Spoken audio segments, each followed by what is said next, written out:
everybody, welcome back to the Claremont Classic Garage. We've got the rear springs ongoing.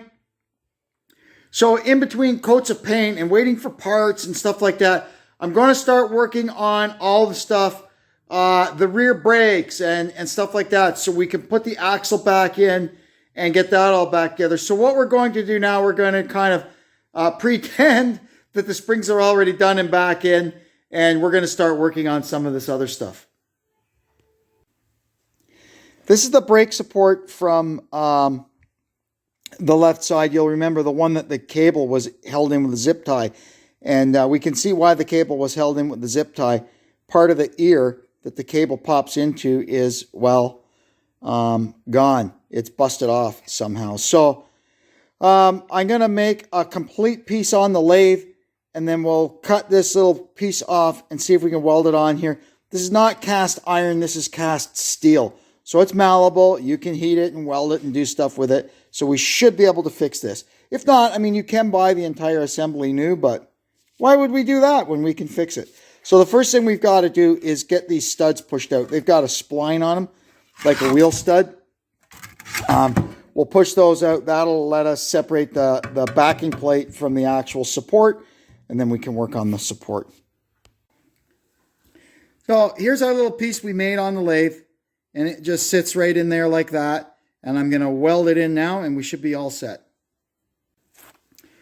While we got it welded on, now let's see. I'd say it's a success.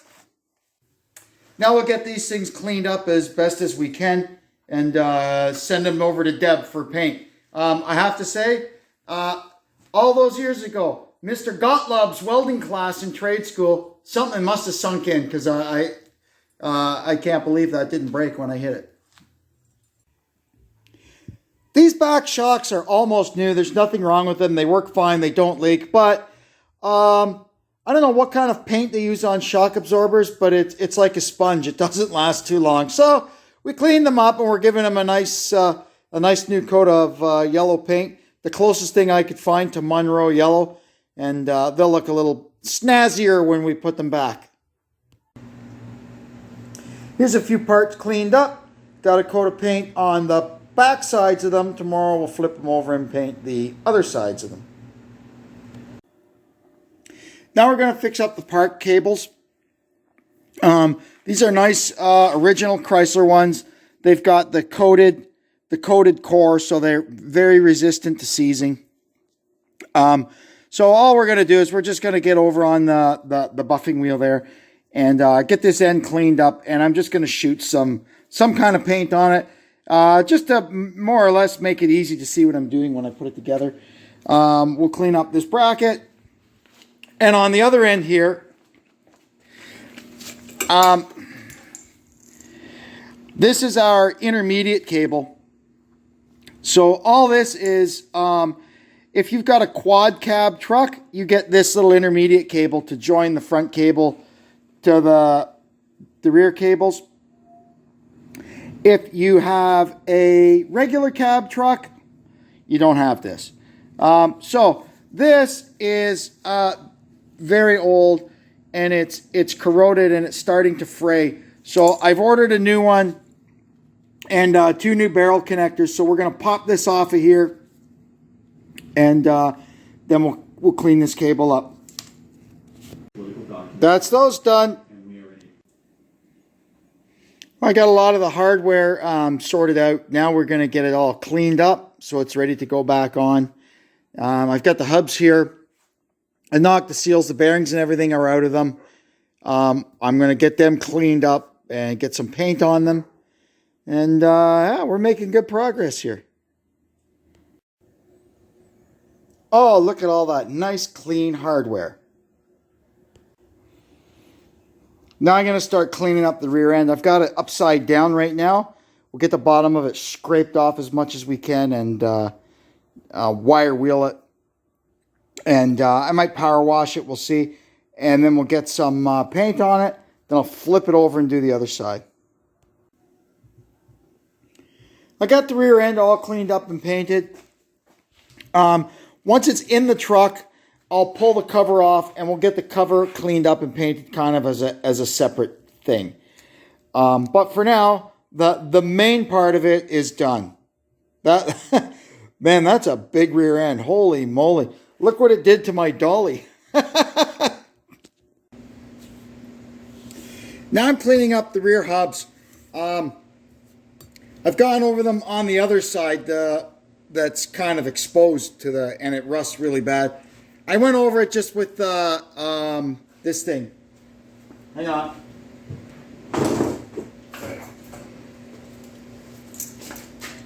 My needle scaler. So this thing will remove a lot of scabs of rust and stuff.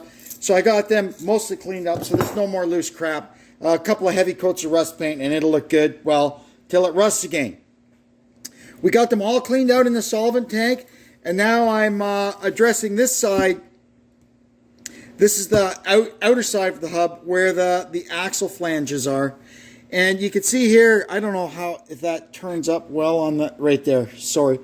It looks to me there's a couple of dings on these things, some over here.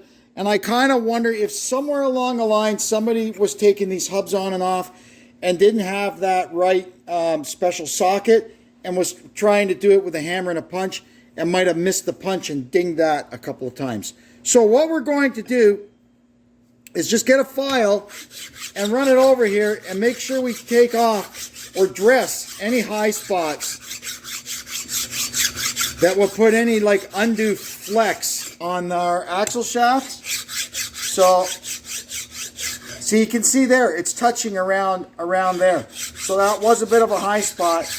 Also, they were running this thing gasketless with just RTV sealant in it. I've got gaskets for them.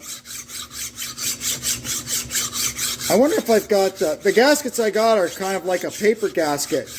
On my old Dana's, you used to get a really nice coated steel gasket with embossing around it. They worked great. I'm curious if they would fit this AAM axle. I'm not too sure. But anyway, there. We've knocked down our high spots. We'll do the same on this one. Oh, wow, on this one you can even hear it. Yeah, look at that. Wow.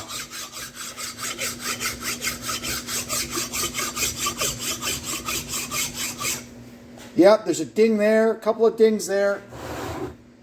Unreal. Your goal here is not to get rid of the dings because they'll be a low spot. To get rid of the low spot, you'd actually have to chuck this thing up in a big lathe, make sure it was 100% true, and take a little skim off it. We're just wanting to knock down the high spots. There we go. Over here between these two studs, there's a real low spot. And if you check, you can actually follow it all the way through. This here would leak. So that's why we'll be using a gasket. And we should be okay. Wow, that's terrible. Somebody was really beating the snot out of this one. I wonder if the ones on that 3/4 ton gasser down at the junkyard are the same hubs. I might look that up and just have them for spare.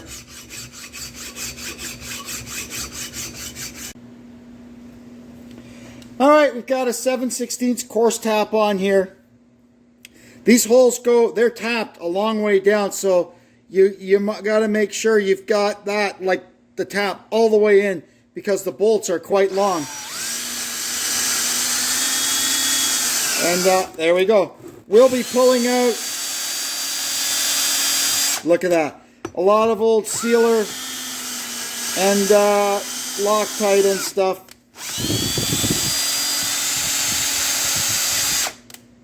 Just run the drill on low speed.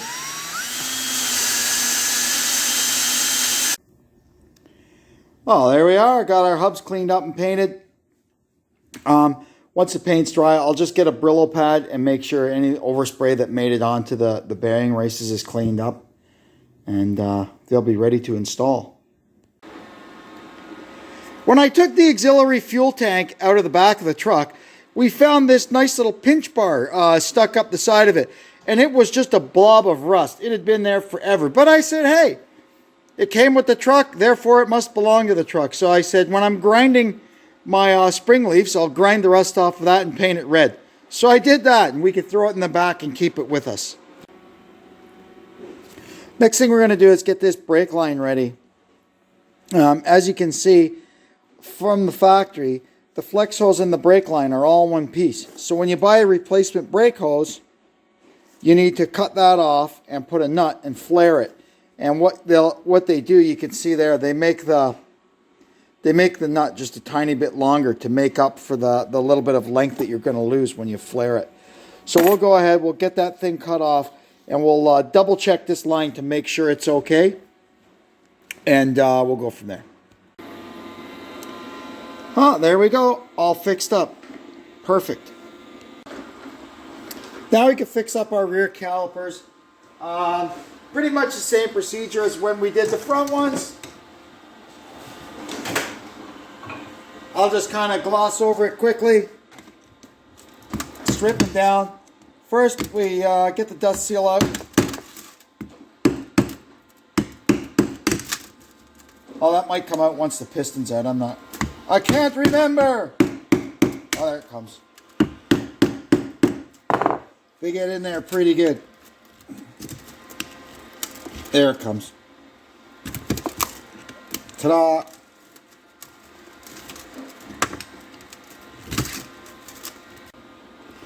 Then I'll pull the sliders out.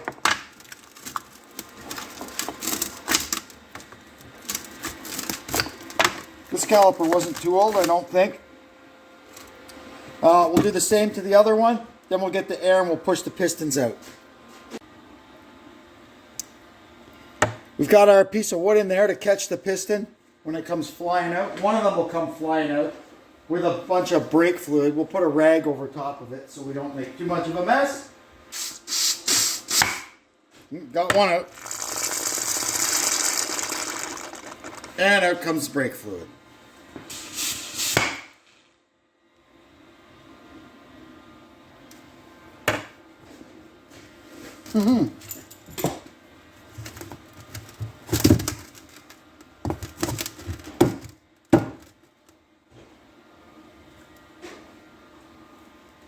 That's cool. Got the other one out too. Let's see if we can get this one out. I think that 2x4 is just the right thickness. It just barely holds the piston against the seal.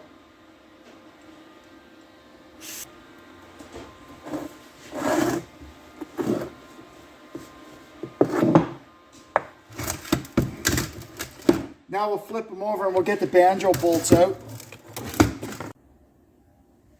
Well, let's have a go at getting this bleeder screw out.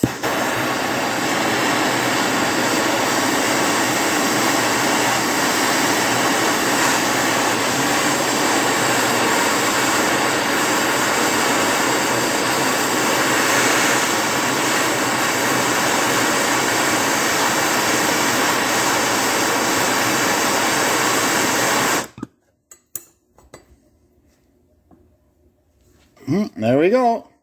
All right. Now we just have to pick out these seals here. And then we can get everything all cleaned up.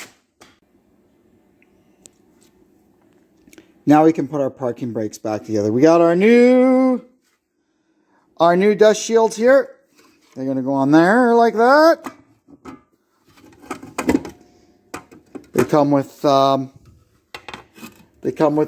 boot for the parking brake levers, which I didn't know they came with those, and I bought a pair. But anyway, I guess I got some spare ones now.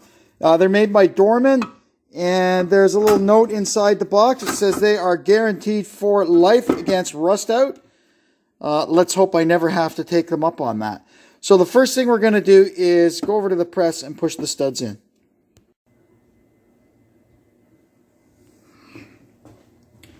This is pretty straightforward. We just use a little socket underneath there, and one by one, push them home.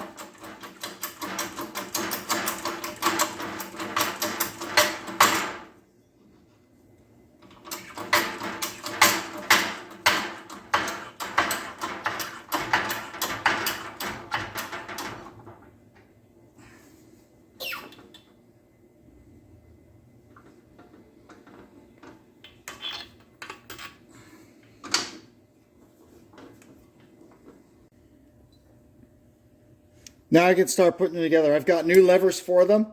And when you put it, you can see here that the boot is offset to one end so that this faces away from that.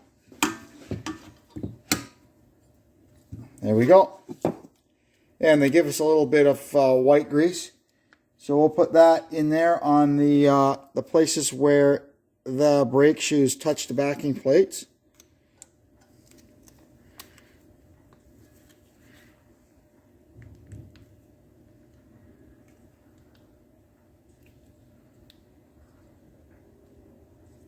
There we go.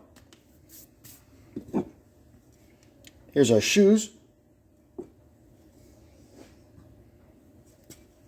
You can see they go in there like that.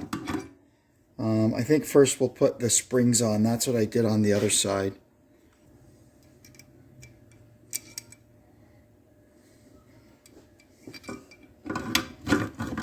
It's a little tricky because you gotta really stretch it, but it goes.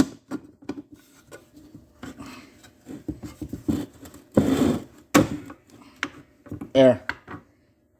Now, this little spring goes in down here, and then our adjuster goes in there.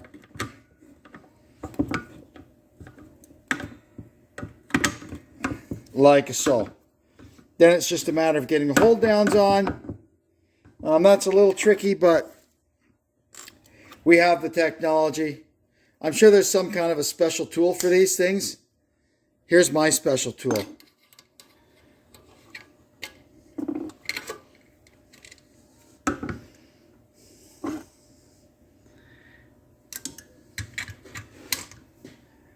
And you just turn them 90 degrees. And what's the bottom? See, these are exactly the same side to side. That's the bottom on this one. There. So I'll put the other hole down on and we'll call her a day. So there we go. When we go to put it together, we'll fit the rotor over it and do our initial adjustment, because these things are not fun to adjust once they're on the truck. You can see the adjuster plug is way down there in the bottom of that kind of well. And there's a lot of stuff under the back of these trucks, especially on a dually. So we'll get it adjusted as good as we can before we put it together. And hopefully we won't have to mess with it anymore. Okay, here we go. Let's put the calipers together. I've got the pistons cleaned up. The casting is all cleaned up. Now we just got to put it together.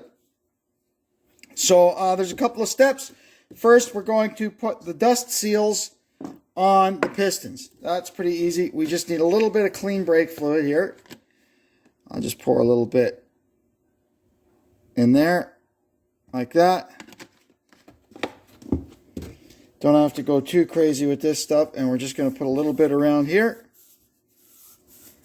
Just wipe a little bit. Just give this a little fighting chance.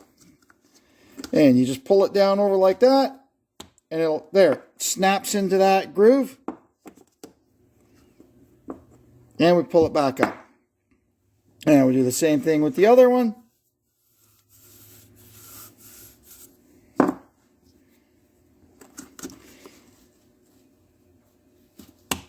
There we go. See? And pull it back up. Now we're going to get a little more brake fluid. And we're going to go ahead and we'll put the actual oil seals in the calipers. There we go. So you just get them soaked nicely.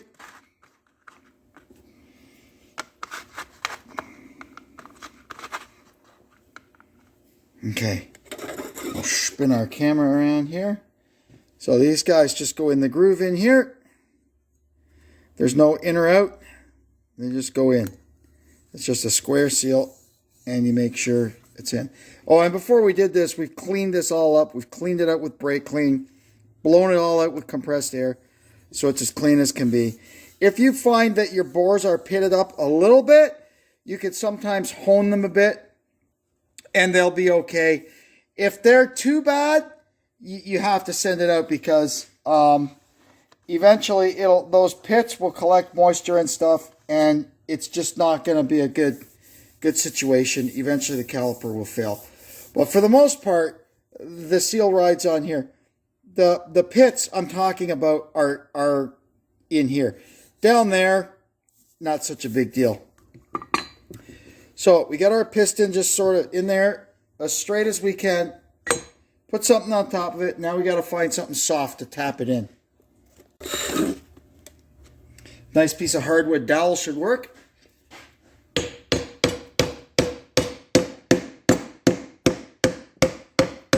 And down she goes.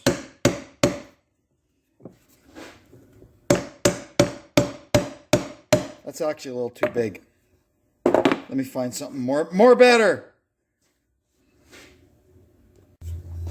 Here you go, a piece of brass. We'll just tap it down the rest of the way. Once we get down to there, it pushes the seal in, and then we'll finish installing the seal with this. Sometimes it doesn't work because it's rubbery, and you have to actually pull it in with the clamp, but we'll try it with this.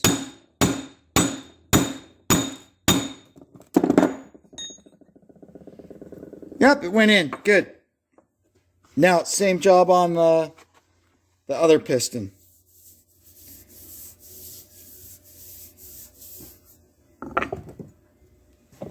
I've just got this clamp kind of clamped onto it here so it doesn't roll away on me, you know.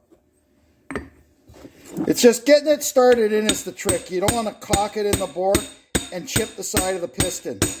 You got to get started in nice and straight. And you just go nice and easy, and they go right in. And there we go. That's our caliper back together. Now, the fun part, we get to take it over to the bench and give it a nice coat of bright silver caliper paint. All right, our calipers are all back together, ready to go.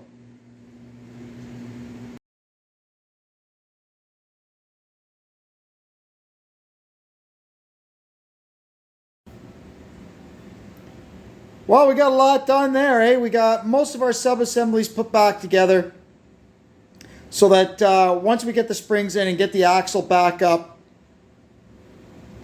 we can go ahead and put it all back together and get this thing back on its feet sooner rather than later. Because springtime's coming, I got stuff I need to do. Another thing we'll have to address later is the drive shaft. I found out I ordered the wrong U-joints. What are you going to do? Anyway, I'd like to thank you for tuning in. Hope you'll come back and see us again. And until then, this is Kevin saying so long from the Claremont Classic Garage.